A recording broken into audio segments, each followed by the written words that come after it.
Every once in a while it comes up as a topic of conversation around here in Detroit Lakes about the possibility of maybe moving the airport. Well, I don't think that would be a very good idea. First of all, I think Detroit Lakes needs an airport no matter how big or how small that airport might be. I think it needs it for economic development. I think it needs it in order to draw people and businesses here for recreation purposes as well.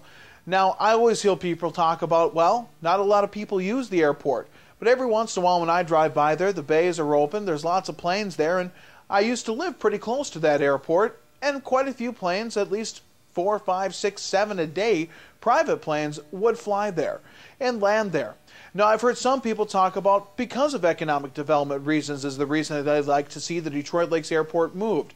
We've got things like Menards and Walmart over in that area, and there really isn't much more room for them to expand to the west, and that's a reason they like to give for that.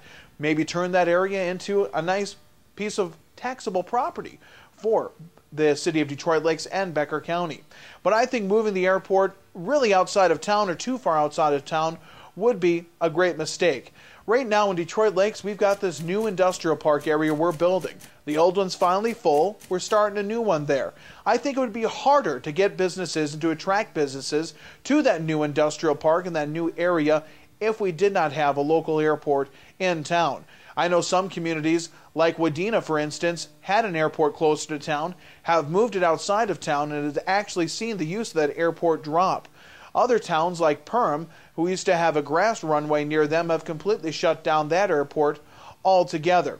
Now, not every town can have an airport. Delta Airlines right now is canceling services to a lot of mid-sized Minnesota cities, such as Brainerd, Hibbing, Bemidji, etc., because it's just not profitable to fly commercial planes there. But businesses will still need to access those communities.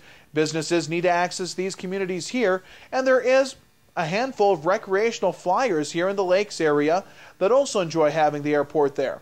But there's one other reason why that airport I don't think can be moved from Detroit Lakes or from its current location. It's one of the few airports in the country that can really service float planes thanks to its close proximity to Long Lake. And that's an advantage I think Detroit Lakes benefits from. So when people start talking about losing the airport or moving the airport, selling the land, they've got to also remember one other thing. Most of the stuff in the airport, most of the purchases were paid for by federal dollars. Uncle Sam's going to want his money back. So it's not like we can just sell that airport, take the money, and move it someplace else. I think the airport, even though I as a private citizen have done very little at the airport or have very little use for it, adds a lot to Detroit Lakes, adds a lot to the business community, and adds a lot to the character of being a nice independent town like Detroit Lakes.